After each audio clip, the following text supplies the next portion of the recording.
আপনারা দেখতে পাচ্ছেন হয়তোবা ৫ আগস্ট পরবর্তী সময়ে আমাদের যে বিভিন্ন ছাত্র সংগঠনগুলো আছে তাদের ভিত্তিক বিভাজন তৈরি হচ্ছে। আসলে এটা বিভাজন না, আমি বলব এটা গণতন্ত্রের সৌন্দর্য।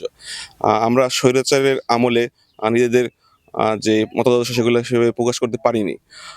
কিন্তু আমাদের সুযোগ হয়েছে যে ৫ আগস্টের পরে সকল দল তাদের নিজ নিজ যে আদর্শগুলো আছে সেগুলাকে এস্টাবলিশমেন্ট করতে। সেজন্য তারা নিজেরা বিভিন্ন যুক্তি তর্কের মাধ্যমে বিভিন্ন আ তাদের কার্যবলীর মাধ্যমে তাদেরকে এই মতাদর্শগুলোকে প্রতিষ্ঠা করতে চাচ্ছে। এক্ষেত্রে শিক্ষার্থীরা যাদেরকে পছন্দ করবে, যাদের কাজগুলো দেখে তাদের অনুপ্রাণিত হবে না, তাদেরকে তারা অবশ্যই সামনে গ্রহণ করবে। বাংলাদেশ ইসলামী ছাত্র শিবিরের ভীষণ হচ্ছে সমৃদ্ধ বাংলাদেশ গড়ার লক্ষ্যে সৎ, দক্ষ, দেশপ্রেমিক নাগরিক তৈরি।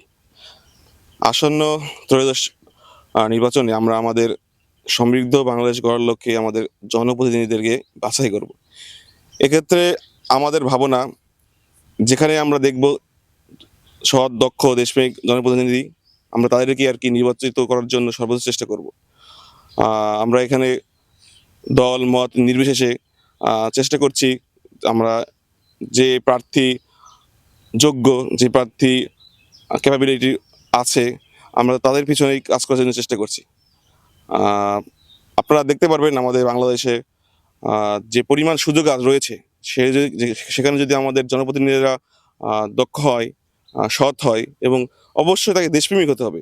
দেশপ্রেমিক হলেই আশা করি বাংলাদেশ অতি সত্বর একটি সমৃদ্ধ বাংলাদেশে রূপান্তরিত হতে পারবে।